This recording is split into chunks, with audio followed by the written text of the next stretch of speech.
రండి సమయంలో ఆరాధనలో ప్రవేశించే మునుపు ఒక మాట జ్ఞాపకం చేసుకుంటూ వద్దాం. ప్రకటన గ్రంథము 1వ అధ్యాయము 10-11 వచనాలు అందరం కలిసి చదువుకుందాం. ప్రకటన గ్రంథము 1వ అధ్యాయము 10-11 వచనాలు. ప్రభు దినమందు ఆత్మవశనే ఉండగా బోర ధ్వని వంటి గొప్ప స్వరము నీవు చూచుచున్నది పుస్తకంలో రాసి ఎఫెసు, స్మరణ, పెర్గమ, తుయతైర, సార్దీస్, ఫిలదెల్ఫియా, లవోదికయ 7 సంఘములకు పంపని చెప్పిన అవనికి వింటిని. కాబట్టి ఇక్కడ రాయబడిన ఒక మాట ఏంటంటే 7 సంఘముల గురించి, 7 ప్రాంతాల్లో ఉన్న ప్రజలకి దేవుని యొక్క వాక్యం వెలుగులో వారిలో ఉన్న బలహీనతలు, వారిలో ఉన్న అవిధేయతలు సరి చేసుకోవడానికి, దేవుని మహిమార్థమై ఆరాధించడానికి ప్రభు తన దర్శన పెరుగులో తన యొక్క భక్తులు, తన యొక్క సహోదరుల ద్వారా సహోదరుడి ద్వారా దేవుడిచ్చిన ప్రత్యక్షతలో రాపించబడుతున్న గ్రంథం ఇది. అయితే ప్రియులారు, ఇక్కడ ఒక మాటను చూసినట్లయితే ఇప్పటికే మనము 7 సంఘంలో 6 సంఘముల గురించి అన్ని ధ్యానించుకుంటూ వచ్చాం. 7వ సంఘముల గురించి మనం ధ్యానిస్తున్నాం. 6 సంఘాలు ఎన్ని నెలలు ధ్యానించబడి? 6 నెలలు. 7వ సంఘం ఒకటి ఎన్ని నెలలు ధ్యానించబడుతుంది? 6 నెలలు. అంటే సంవత్సరం పాటు ఈ వర్తమానాలు సరిపోతాయి. ఇప్పటికే సంవత్సరం అయిపోయింది, కానీ వర్తమానాలు అవ్వాల. ఎందుకు అవ్వలేదు? నేను కొంతకాలం ఉండకపోబట్టి, లేదా మీరు కాదులే కానీ నేనే లేకపోవటం బట్టి మెసేజ్లు అన్నీ ఆగిపోతూ వచ్చినాయి. ఎవరో ఒకళ్ళు మీటింగ్లు రావటం, మెసేజ్ అవ్వడం, సండే నేను లేకపోవడం ద్వారా కొన్ని అన్నవి పోస్ట్ పోన్ చేయబడుతూ వచ్చినాయి. అయితే ఇవి క్లుప్తంగానే త్వరగానే ముగిచ్చివేద్దాం. ఎక్కువ కూడా లేవు. ఒక 2-3 ఆదివారాల్లో, ఈ ఆదివారం కాక ఇంకా 2-3 ఆదివారాల్లో కంప్లీట్ అయిపోతాయి. ఇప్పటికే చాలా వర్తమానాలు మనం లవోదికయ గురించి దరిదాపు ఇది ఎన్నో వారం లవోదికయ గురించి చెప్పగలుగుతారా అమ్మా? కరెక్టేనా? 23వ ఆదివారం అంట. చూడండి ఎన్ని వారాలు మనం లవోదికయ గురించి ధ్యానించాం. సరే, ఈరోజు ఎక్కువ ధ్యానించడానికి నాకు కూడా బాగలేదు. ఫీవరు, సర్ది అయింది, జలుబు, మోషన్స్, చాలా బలహీనత ఉంది. అయినప్పుడు కూడా ఏ రోజు కూడా నేను కూర్చోాల. ఈరోజు కూర్చోవాల్సి వచ్చింది. సరే, దేవుని కొందనాలు. ఏదైనప్పుడు కూడా త్వరగానే ముగించి వెళ్దాం. కాబట్టి త్వరగా అంటాం కానీ ఇంకెక్కువ వేద్దాం. దేవుడి సమీపించిన కొలది మనం ముగిద్దాం. ప్రభుని ఆరాధించక మునుపు ఒక మాట చదువుతారండి. ప్రకటన గ్రంథం 3వ అధ్యాయం 14వ వచనం నుండి 16వ వచనం వరకు. ప్రకటన గ్రంథం 3వ అధ్యాయం 14వ వచనం నుండి 16వ వచనం వరకు.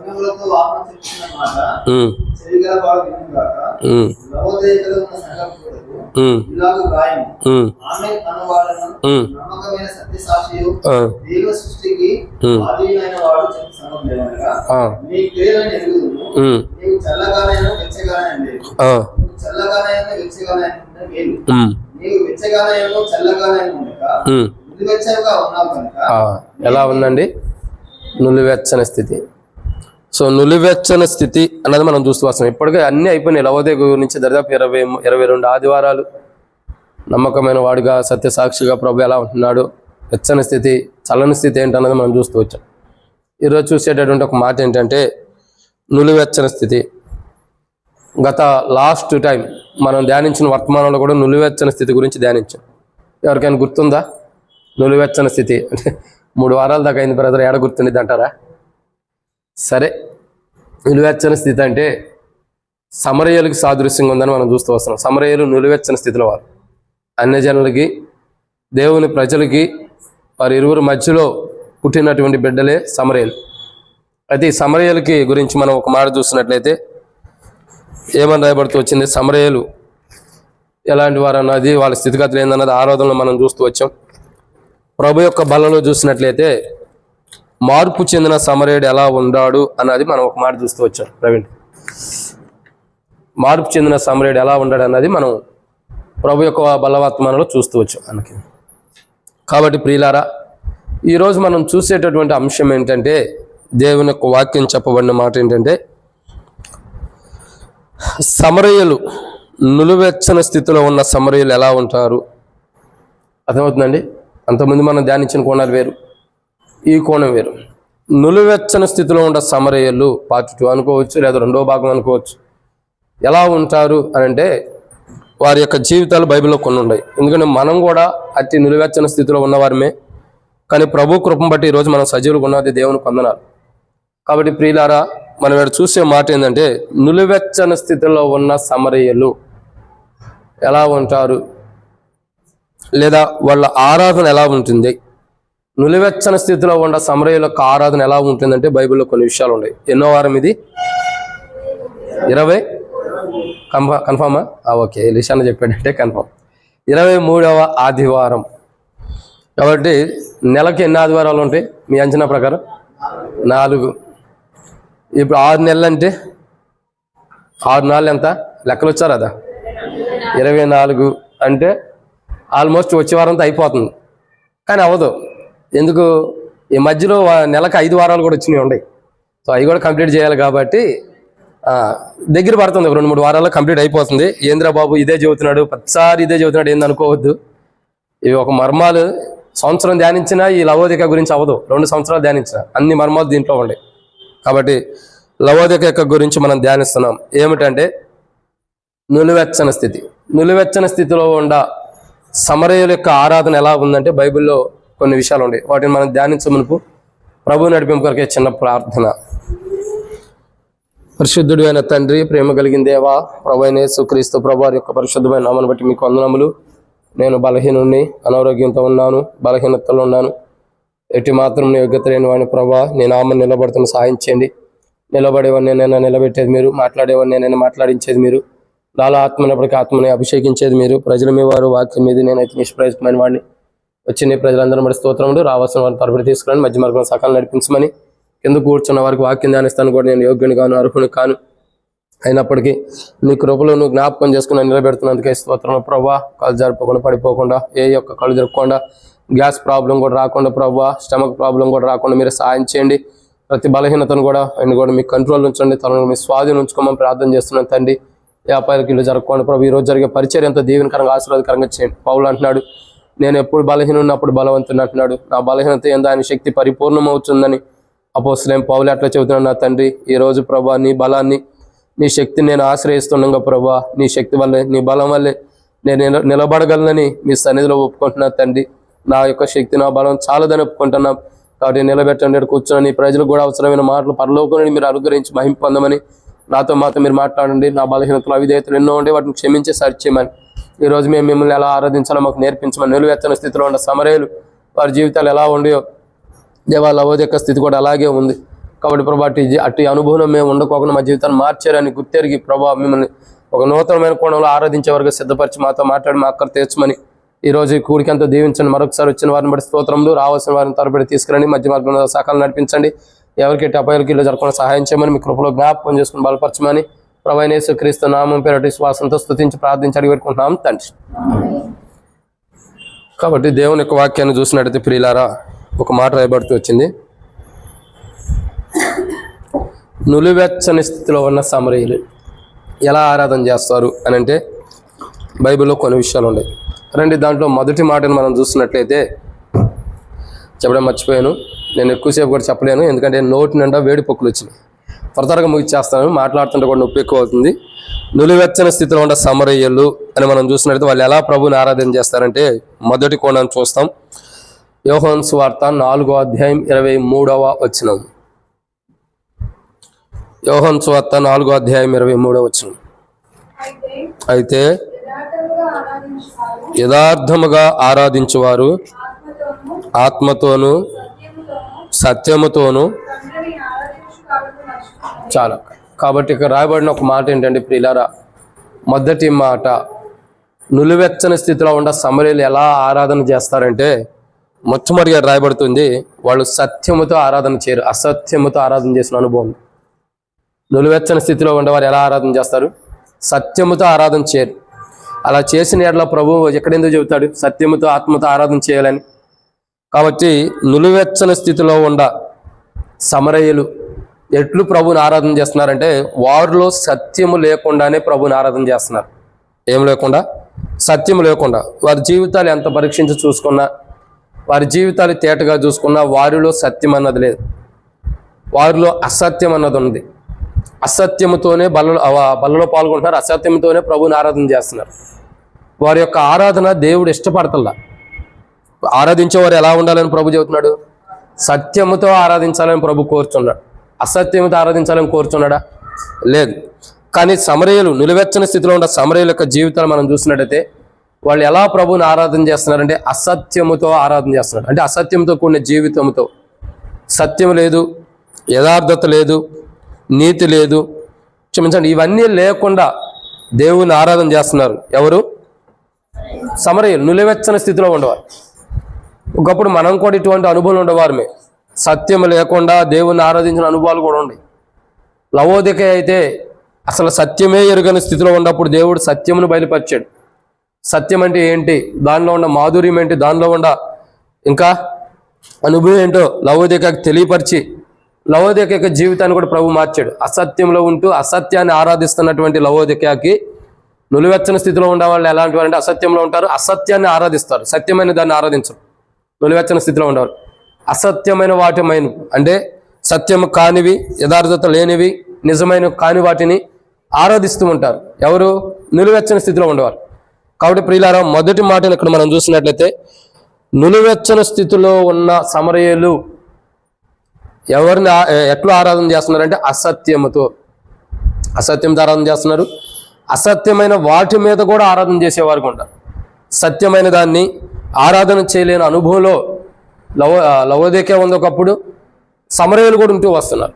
మనం కూడా అలాంటి స్థితిలోనే ఉన్నాం.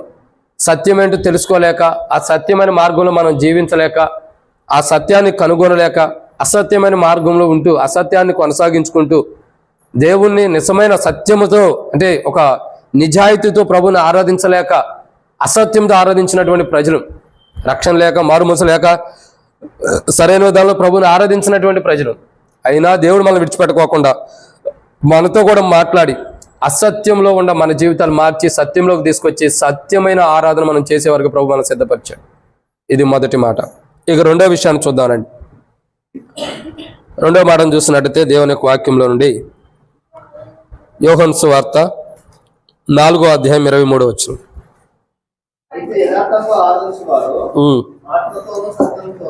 చాలా రెండవదిగా మనం చూస్తున్నాం, సమరయులు ఎలా ఆరాధన చేస్తున్నారంటే యథార్థంగా ఆరాధన చేయట్లా. ఒకటి సత్యముగా నిజాయితీగా ఆరాధన చేయట్లా, రెండు యథార్థత. వాళ్ళ ఆరాధనలో యథార్థత లేదు. ఎవరి ఆరాధనలో? సమరయుల యొక్క ఆరాధనలో యథార్థత లేదు. వాళ్ళు ఆరాధిస్తున్నారు కానీ, వాళ్ళు స్తుతిస్తున్నారు కానీ వాళ్ళ ఆరాధనలో యథార్థత లేదు. చూడండి, అందుకే ప్రభు అంటాడు యెషయా గ్రంథంలో, వారు తమ పెదాలతో నన్ను గణపరుస్తున్నారు కానీ తమ హృదయాలు నాకు దూరంగా ఉండి అంటున్నారు. అంటే యథార్థత లేని వారు ఎలా ఆరాధన చేస్తారు? యథార్థత లేని ప్రజలు ఎలా ఆరాధన చేస్తారంటే హృదయాలు దేవునికి దూరంగా ఉంటాయి, పెదాలు మాత్రమే దేవునికి దగ్గరగా ఉంటాయి. అటువంటి అనుభవంలో లవోదికయ ఉంది, నులివెచ్చని స్థితిలో. అటువంటి అనుభవంలో ఎవరున్నారు? సమరయులు ఉన్నారు. అటువంటి అనుభవంలో మనం కూడా ఉంటూ వస్తున్నాం. కానీ అటువంటి అనుభవం ఉండ మన జీవితాలు ప్రభు మారుస్తూ వచ్చాడు. యథార్థత లేని మన జీవితాల్లో నిజాయితీగా ఎట్లా ఆరాధించాలో తెలియనటువంటి వారు, నిజాయితీగా ప్రభుని ఆరాధించినటువంటి వారు, యథార్థంగా ప్రభుని ఆరాధించలేని స్థితిలో ఉన్నవారు, అయినా దేవుడు మనల్ని విడిచిపెట్టుకోకుండా, ఆ సమరయులను ఎట్లా విడిచిపెట్టలేదో మనల్ని కూడా అలా విడిచిపెట్టుకోకుండా మన కొరకు ఈ లోకానికి తన కుమారుని పంపి తన కుమారుని మీద మోపబడిన సిలువ ద్వారా, ఆ సిలువ కార్యం ద్వారా దేవుడు మన ఎట్లా చేసిన అద్భుతం ఈరోజు మనం యథార్థంగా ప్రభుని ఆరాధించగలుగుతున్నాం. యథార్థం అంటే అర్థం ఏంటంటే హార్ట్ఫుల్గా, అంటే హృదయం మార. ఎలా? హృదయం మార, లోపటి నుంచి అంతరంగంలో నుండి లోపల ఏముందో అలా నిజాయితీగా, నమ్మకంగా, యథార్థంగా, అంటే లోపల ఉన్న దాన్ని బట్టి ఆరాధించేవాడు. ఒకప్పుడు ఈ స్థితిలో మనం లేం. నులివెచ్చని స్థితిలో ఉన్నవారు ఎలాంటి వారు ఎలా ఆరాధన చేస్తారంటే సత్యంతో ఆరాధించలేరు, యథార్థముగా కూడా ఆరాధన చేయలేరు. వాళ్ళ యొక్క ఆరాధన, వాళ్ళ యొక్క స్వభావం మనం చూసినట్టయితే యథార్థత వారిలో ఉండదు. ఆరాధన చేస్తారు కానీ ఏదో ఒక ఆరాధన చేయాలన్నట్టు చేస్తాం, ఏదో అందరితో పాటు చేయాలన్న ఆరాధన మనం చేస్తాం, మనలో యథార్థత ఉండదు. కానీ ప్రియులారు, ఇక్కడ రాయబడిన మాట ఏంటంటే నులివెచ్చని స్థితిలో ఉన్న ప్రజలు ఎలా ఆరాధన చేస్తారంటే యథార్థంగా ఆరాధించరు, యథార్థత లేకుండా ఆరాధన చేస్తారు. యథార్థత లేకుండా ఆరాధన చేస్తారు. వారి జీవితంలోకి యథార్థత ఉండదు. ఆరాధనలోనే యథార్థత లేనప్పుడు వారి జీవితంలో యథార్థత ఎక్కడి నుండి వచ్చింది? కాబట్టి ఇక్కడ రాయబడిన రెండో మాట ఏంటంటే నులివెచ్చని స్థితిలో ఉన్న సమరయులు యథార్థంగా ప్రభువుని ఆరాధించలేరు. ఇది రెండో మాట. ఇక మూడో విషయాన్ని మనం చూద్దామండి. యోహాను సువార్త 4వ అధ్యాయం 24వ వచనం. యోహాను సువార్త 4వ అధ్యాయం 24వ వచనం. దేవుడు ఆత్మ కనుక ఆరాధించువారు ఆత్మతోను సత్యంతోను ఆరాధింపవలెను. చాలు. కాబట్టి ఇక్కడ రాయబడినటువంటి ఎన్నో మాట ఇది? 3వదిగా ఆరాధించేవారు, నులివెచ్చని స్థితిలో ఉండి ప్రభుని ఆరాధించేవారు ఎలా ఉంటారంటే, 3వ మాట ఆత్మతో తండ్రిని ఆరాధించరు. ఎలా ఆరాధించరు? ఆత్మతో. మరి ఎలా ఆరాధిస్తారు? వారు శరీరముతో ఆరాధిస్తున్నారు, వారి పెదాలతో ఆరాధిస్తున్నారు, వారు వారి యొక్క మాట ద్వారా ఆరాధన చేస్తున్నారు, కానీ ఆత్మతో ఆరాధించలేకపోతున్నారు. ఒకప్పుడు మన స్థితిగతులు కూడా ఇవే. సత్యముతో ఆరాధించలేని వారు, యథార్థతో ఆరాధించలేని వారు, ఆత్మతో కూడా ఆరాధించలేని వారు. మనం ఎందుకు మన ఆత్మతో తండ్రిని ఆరాధించలేకపోతూ వచ్చామంటే, మన ఆత్మ భంగపరచబడి ఉంది. ఎలా ఉంది? భంగపరచబడి ఉంది. మన ఆత్మ కల్ముషమై ఉంది. మన ఆత్మ అపవిత్రమైనదిగా చేయబడుతూ వచ్చింది. సో దేవుడు చేయలా, మనమే చేసుకుంటూ వచ్చాం, మన ప్రవర్తన, మన మాట, మన ఆలోచన బట్టి. కాబట్టి ప్రియులారా, ఇక్కడ మనం చూసినటువంటి 3వ కోణం ఏంటంటే, నులివెచ్చని స్థితిలో ఉన్నవారు ప్రభువుని ఆత్మతో ఆరాధన చేయలేరు. వారి ఆత్మ ప్రభువుతో ఏకీభవించదు. వారి ఆత్మ ప్రభువుతో సహవాసం ఉండదు. వారి ఆత్మ ప్రభువుకి సమీపంగా ఉండదు. నులివెచ్చని స్థితిలో ఉన్నవారిలో ఆత్మకార్యం జరిగించబడి ఉండదు. ఆత్మకార్యం జరిగించబడితే ఆ కార్యం నిజమైనది ఏంటో తెలుసుకునేవాడు కదా. ఆత్మకార్యం లేదు కాబట్టే నులివెచ్చని స్థితిలో ఉండరు ప్రజలు. కాబట్టి నులివెచ్చని స్థితిలో ఉన్న ప్రజలు తండ్రిని ఎలా ఆరాధిస్తారంటే, ఆత్మతో ఆరాధించరు, ఇంకా సత్యముతో ఆరాధించరు, యథార్థంగా ఆరాధించరు. మరి ఎలా ఆరాధిస్తారు? అసత్యముతో, యథార్థత లేకుండా, ఇంకా దేవుని ఆత్మ లేకుండా ఆరాధన చేస్తారు. పేరుకి ఆరాధన చేసినట్లు. ఒక ప్రజెంట్ వేయించుకుంటాం కదా, హాజరు. ఈరోజు ఆరాధన చేసే వాళ్ళందరూ హాజరు పట్టికలో మీకు ప్రజెంట్ వేయించుకోమంటే వేయించుకున్నట్టుగానే, కానీ నిజమైన ఆరాధన కాదు, యథార్థమైన ఆరాధన కాదు. ఆత్మతో ఆరాధన చేయటం అనేది చాలా ప్రాముఖ్యత. ఒక వ్యక్తి ఆత్మతో ఆరాధన చేస్తే దేవుని ఆత్మ వచ్చి తనకు కలుసుకునిద్ది. అర్థమవుతుందండి? ఆత్మతో ఆరాధన అంటే అర్థం ఏంటంటే, ఒక వ్యక్తి ఆత్మతో ఆరాధన చేస్తుంటే దేవుని ఆత్మ వచ్చి తన ఆత్మతో కలుసుకునిద్ది. అప్పుడు 2 ఆత్మల్లో కూడా ఏముండిద్ది? ఒకే కోణం ఉంటుంది. దాన్నే దావీదు విషయంలో దేవుని యొక్క వాక్య వెలుగు మరో రీతిలో చెప్పబడుతుంది. దావీదు నా హృదయానుసారుడు అని ఎందుకు చెప్పబడుతుంది? ఇద్దరిదే ఒకే కోణంలో, ఇద్దరు ఒకటేలాగా ఉన్నారు. సో ప్రియులారా, ఆత్మతో ఆరాధించడం అన్నది ప్రాముఖ్యత. ఆత్మతో ఆరాధన చేయలేని స్థితిలో, నులివెచ్చని స్థితిలో ఉన్న ప్రజలు ఉండాలి. నులివెచ్చని స్థితిలో సమరయులు ఉన్నారు, వారు ఆత్మతో ఆరాధన చేయలేకపోతున్నారు. ఇవన్నీ ఎవరు చెబుతున్నారు? ప్రభువైన యేసుక్రీస్తు ప్రభువారే సమరయ స్త్రీతో చెబుతున్నాడు. ఆయనే చెబుతున్నాడు, అమ్మా సత్యముతో ఆరాధించాలి, యథార్థముగా ఆరాధించాలి, ఆత్మతో కూడా ఆరాధించాలి. ఎట్లా పడితే అట్లా ఆరాధన చేయటం కాదు ఆరాధన అంటే. చాలామందికి ఆరాధన అంటే ఏంటో తెలియదు. ఒక్కోసారి ఆరాధన ఏం చేయాలో కూడా తెలియక ఆరాధనలోనే ప్రార్థన చేసేస్తాం. ఒక్కోసారి ఆరాధన అసలు ఎక్కడ మొదలు నుండి ఎక్కడ ముగింపు వరకు ఎలా తీసుకెళ్ళా కూడా మనకు తెలియదు. ఆరాధన చేయటం అంటే ఒక వరం. అది దేవుడు మనకి ఇచ్చిన వరాల్లో ఒక వరం ఏంటంటే ఆరాధన చేయటం. దేవుని స్తుతించడం అనేది ఒక వరం. దేవుని మహిమపరచడం అనేది ఒక వరం. దేవుడు మనకిచ్చిన శ్రేష్టకరమైన వరం ఏంటో తెలుసా? దేవుని ఆరాధించడం. ఇంత గొప్ప వరాన్ని మన వాళ్ళు ఏం చేస్తారంటే, చాలా మంది ఎట్లా ఆరాధించాలో కూడా తెలియకోకుండానే ఆరాధన చేస్తారు. ఆరాధనకు ఉన్నటువంటి ప్రాధాన్యత, ఆశీర్వాదం పోగొట్టుకుంటారు ఆ వరాన్ని. ప్రియులారా, దేవుని యొక్క వాక్యం చెప్పే 3వ మాట ఏంటంటే, నులివెచ్చని స్థితిలో ఉండవారు ఆత్మతో తండ్రిని ఆరాధించలేరు. నులివెచ్చని స్థితిలో ఉండవారు, నులివెచ్చని స్థితిలో లేకుండా దేవుని యొక్క ఆత్మ కలిగిన వారు దేవుని ఆత్మతో ప్రభుని ఆరాధించగలుగుతారు. కాబట్టి ఇది 3వ మాట. ఒకప్పుడు మనం కూడా నులివెచ్చని స్థితిలో ఉండేవారమే, అసత్యంలో ఉన్నవారమే, యథార్థత లేని వారమే. కానీ ప్రభు మనల్ని జ్ఞాపకం చేసుకున్నాను. శిలువ కార్యం ద్వారా సత్యముగా ఆరాధించడం నేర్పించాడు. యథార్థంగా తండ్రిని ఎలా ఆరాధించాలో నేర్పించాడు. ఆత్మతో తండ్రిని ఎలా ఘనపరచాలో, ఎలా స్తుతించాలో మనకు నేర్పిస్తూ వచ్చాడు. వీటన్నిటిని బట్టి నులివెచ్చని స్థితిలో ఉన్న మనం మార్చబడి ప్రభు యొక్క అనుభవంలోకి వచ్చినందుకు ప్రభుని ఆరాధించాలి. ప్రభా, నాలో సత్యం లేదు, నాలో యథార్థత లేదు, నాలో ఆత్మతో ఆరాధించే గుణలక్షణం లేదు, అయినను నువ్వు నన్ను విడిచిపెట్టుకోకుండా నాలో ఉన్న నులివెచ్చని స్థితిని తీసేసి ప్రభా నువ్వు జ్ఞాపకం చేసుకుని ప్రభా మరి ఆత్మతో సత్యముతో ఇంకా యథార్థత ఎలా ఆరాధించాలో నాకు నేర్పిస్తూ వచ్చావు. అట్టి అనుభవంలోకి నన్ను తీసుకొచ్చావు ప్రభా. నేను కూడా సమరయం లాంటి జీవితం కలిగినప్పుడు నన్ను కూడా మార్చావు ప్రభాని ప్రభుని ఆరాధించేద్దాం. ఇది 3వ మాట. ఇక 4వ విషయాన్ని చూద్దానండి. 4వ మాటను చూసినట్టయితే ప్రియులారా, యోహాను సువార్త 4వ అధ్యాయం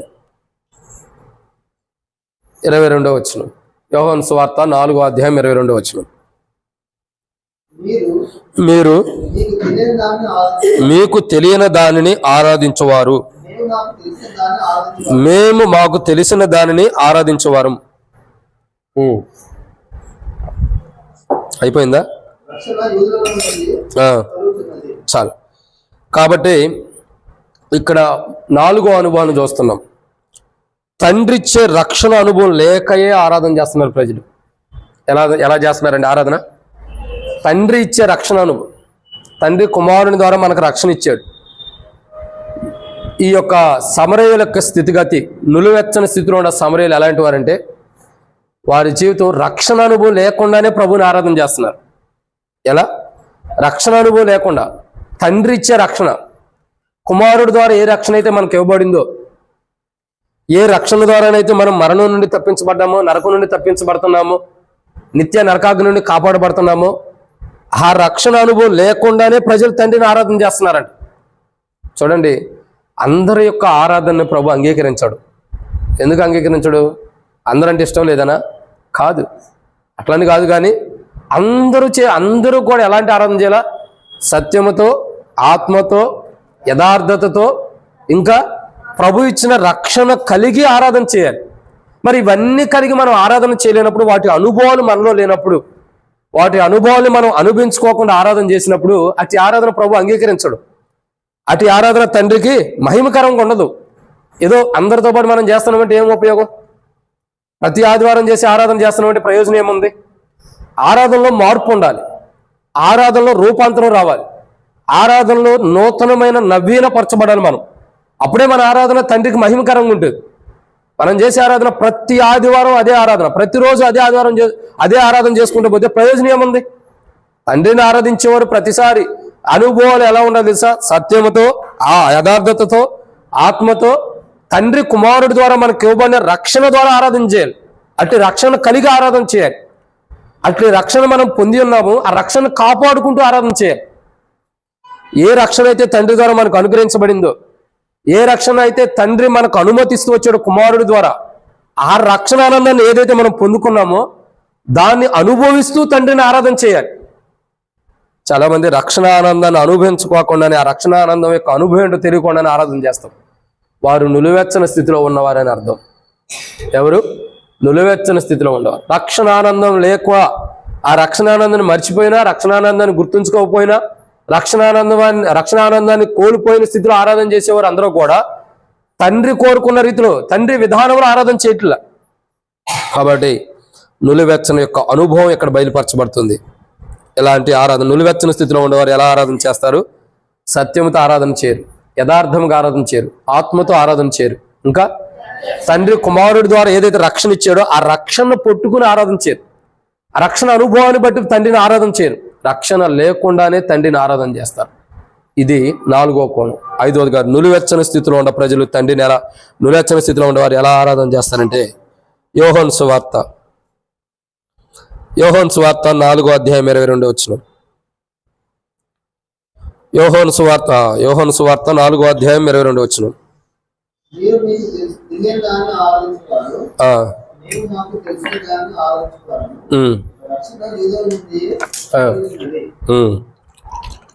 కాబట్టి ఇక్కడ రాయబడినటువంటి 5వ మాట ఏంటంటే ప్రియులారా, ఆరాధన. నులివెచ్చని స్థితిలో ఉండేవారు ఎలా ఆరాధన చేస్తారంటే, 5వ మాట ఎట్లా ఆరాధన చేస్తున్నారు? తెలియని దానిని ఆరాధన చేస్తున్నారంట. ఎవరిని ఆరాధన చేస్తున్నారు? ఎట్లా ఆరాధన చేస్తున్నారు? తెలియని దానిని. అంటే ఎలా ఆరాధించాలో కూడా తెలియకోకుండా ఆరాధన చేస్తున్నారు. ఎట్లా దేవుని స్తుతించాలో కూడా తెలియకోకుండానే ఆరాధన చేస్తున్నారు. అంటే దేవుని అసలు ఏ కోణంలో ఎలా ఆరాధించాలో కూడా ప్రజలకు తెలియకోకుండానే దేవుని ఆరాధన చేస్తున్నారు. అంటే దేవుని అంటే ఇక్కడ తెలియని దాన్ని ఆరాధిస్తున్నారంటే వీళ్ళు. అంటే ఇక్కడ పర్వతం ఉంది, హెర్మోను పర్వతం మీదకి వెళ్ళారు, లేదా ఆ పర్వతం మీద వారు దేవాలయం కట్టబడింది, అక్కడ ఆరాధన చేస్తూ వస్తున్నారు. తెలియని దానిని, దాని గురించి మర్మము. అందుకనే ఆ బైబిల్లో కూడా కొన్ని దేవతల గురించి కూడా పేర్లు లేనటువంటి తెలియనటువంటి దేవత అని, పేర్లు లేనటువంటి దేవత అని కొన్ని పేర్లు రాయబడుతూ వచ్చినాయి. ఎందుకంటే అసలు వాటి అర్థాలు ఏంటో తెలియకుండా వాటిని ఆరాధన చేసేస్తున్నారు ప్రజలు. వాటి మాధుర్యం ఏంటి, వాటి సారాంశం ఏంటి, వాటి విలువ ఏంటి, అవి ఎందుకు నిర్మాణం చేయబడినా వాటి గురించి తెలియకోకుండానే ప్రజలు పితరులు ఎలా ఆచరించారో అలా ఆచరిస్తూనే వెళ్ళిపోతున్నారు. పిల్లల తెలియని దానిని ప్రజలు ఆరాధన చేస్తున్నారు. నులివెచ్చని స్థితిలో ఉన్నవారు వారి ఆరాధన ఎట్లా ఉందంటే తెలియని దానిని ఆరాధన చేస్తున్నారు. తెలిసి కాదు, తెలియకుండానే. ఒక్కోసారి మనం ఆరాధన చేస్తాం, ఆరాధన వర్తమానం వినుకోకుండానే వచ్చి ఆరాధన చేసేస్తాం. ఏమిన్నావో మనకు తెలియదు, కానీ ఆరాధన మటుకు చేస్తాం మనం. ఇక్కడ అర్థం ఏంటంటే తెలియని దాన్ని మనం తెలుసుకున్నట్టు మనం ఆరాధన చేయడం తప్పదు. తెలుసుకుని దాన్ని విని దాని ప్రకారం మనం ఆరాధన చేయటం అన్నది చాలా గొప్ప ప్రాధాన్యత. మనం ఒక్కొక్కసారి అట్లాంటి అనుభవంలోనే మనం నివసిస్తూ ఉంటాం. చాలామంది యొక్క జీవితాలు ఆరాధన వర్తమానం విని దాని ప్రకారం మనం ఆరాధన చేయాలి. అప్పుడే మన జీవితాల్లో ఒక సంతోషం ఉంటుంది. దాన్ని లేకుండా మనం ఆరాధన చేసినప్పుడు ఆ సంతోషం మనకు రాదు. మనం ఏదో అందరితో పాటు ఆరాధన చేయాలన్నట్టు చేయటం వరకే ఉంటుంది. అయితే ఇక్కడ రాయబడిన ఒక మాట ఏంటంటే ప్రజలు ఎలా ఉండారు, నులివెచ్చని స్థితిలో ఉండేవారు కానీ సమరయులు కానీ ఎలా ఉండారంటే తెలియని దానిని ఆరాధన చేస్తున్నారు. వారు తెలిసింది కాదు, అది వారి పితరులు కొనసాగిస్తూ వచ్చారు, వీళ్ళు కొనసాగిస్తున్నారు అంతే. అంతేగాని దాని గురించి వివరం తెలియనటువంటి దానిని ఆరాధన చేస్తున్నారు సమరయులు. కాబట్టి ఎన్నో పర్యాయములు ఎన్నో దినములు మనం కూడా తెలియనటువంటి వాటిని ఆరాధన చేసిన వారు బయటికి తెలియని దాన్ని ఆరాధన చేసి తెలియక ఆరాధన చేసినటువంటి అనుభవం మనకు ఉంది. అనేక విధానాల్లో దాని గురించి తెలియకోకుండా లోకంలో ఉంటూ పాపంలో ఉన్నప్పుడు కూడా నిజమైన రక్షణ ఎరక్క మునుపు, ప్రభువుని ఎరక్క మునుపు, యేసు ప్రభు యొక్క శిలువ కార్యం మనలో జరగక మునుపు తెలియని దానిని ఆరాధన చేస్తూ వచ్చాం. దాని గురించి ఏం తెలియకోకుండా దాన్ని ఆరాధించాం. దాని గురించి ఏం తెలియకోకుండా దాని గురించి గనపరుస్తూ వచ్చాం. లోకంలో పాపంలో ఉన్నప్పుడు, పాపపు జీవితంలో ఉన్నప్పుడు, లోకానుసారంగా ఉన్నప్పుడు పోతబోయబడినటువంటి విగ్రహాలకి అవేంటో తెలియకోకుండానే వాటికి ఆరాధన చేసిన వారుగా కూడా మనం ఉంటూ వస్తున్నాం. నులివెచ్చని స్థితిలో ఉన్నవారు అలాంటి వారు. కానీ అలాంటి ప్రజలను కూడా ప్రభు విడిచిపెడతలా. తెలియని దానిని ఆరాధించే ప్రజలను కూడా దేవుడు విడిచిపెట్టుకోకుండా వారికి కూడా రక్షణ ఇస్తూ వచ్చాడు. వారి జీవితాలు కూడా మారుస్తూ వచ్చాడు. అటే రీతిలో ఉన్న మనల్ని కూడా ప్రభువు మార్చి ప్రభుని ఆరాధించే బిడ్డగా ప్రభు సిద్ధపరిచినందుకు ప్రభుని ఆరాధించాలి. ఇది 5వ మాట. ఇక 6వ విషయాన్ని చూద్దానండి. 6వ మాటను చూసినట్లయితే యోహాను సువార్త 4వ అధ్యాయం 23వ వచనం. యోహాను సువార్త 4వ అధ్యాయము 23వ వచనం. అయితే యథార్థముగా ఆరాధించువారు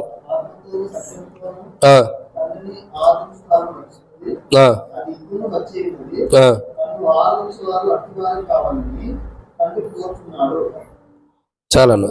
కాబట్టి ఇక్కడ అర్థం ఏంటంటే తండ్రి యొక్క విధానం మనం చూస్తూ వస్తున్నాం.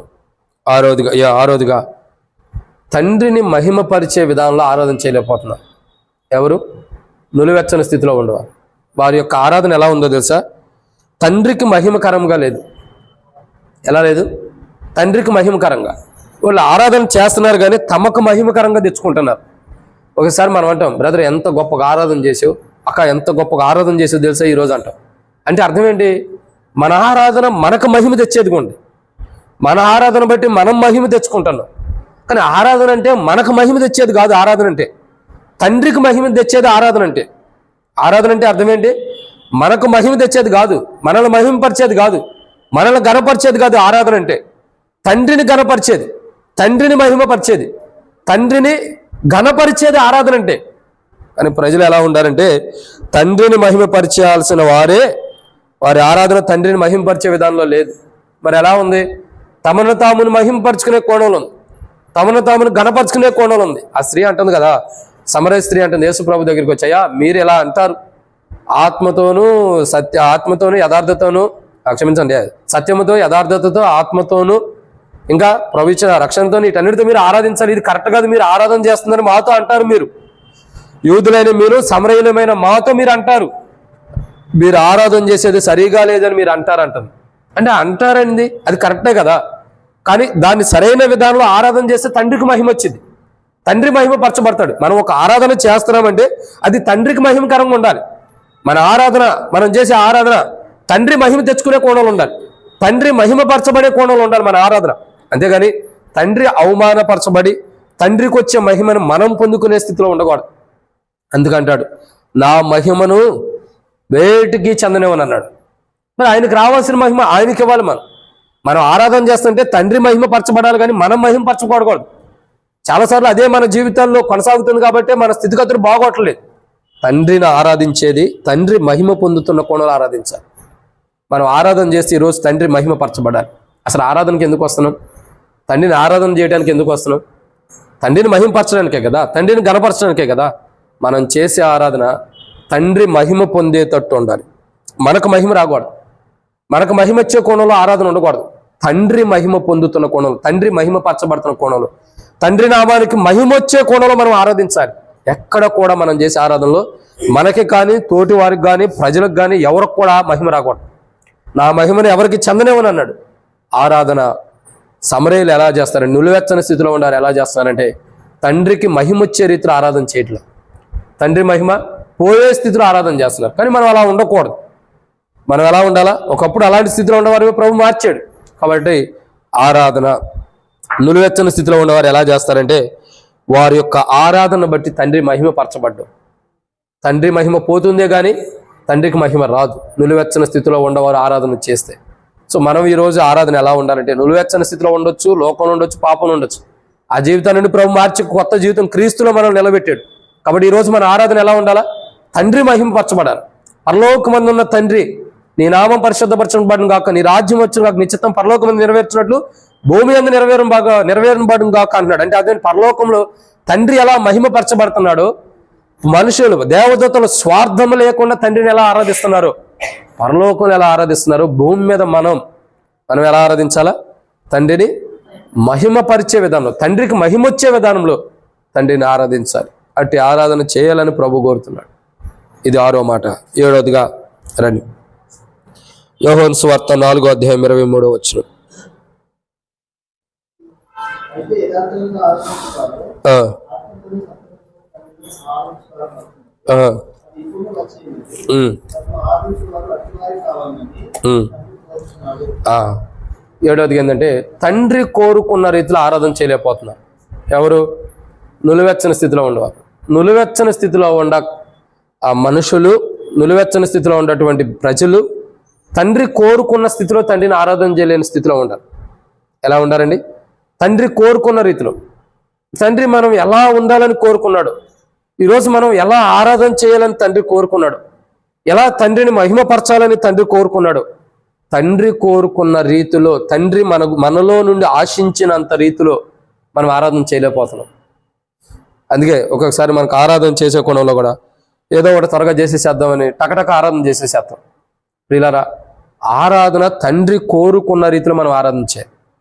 నిలువెచ్చని స్థితిలో ఉన్న ప్రజలు, సమరయులు, లేదంటే అనేక మంది ప్రజలు తండ్రి కోరుకున్న రీతిలో తండ్రిని ఆరాధించలేకపోతున్నారు. తండ్రి ఆశించిన రీతిలో తండ్రిని ఆరాధన చేయలేకపోతున్నారు. అట్టి వారే కావాలని ఆయన కోరుకుంటున్నాడు.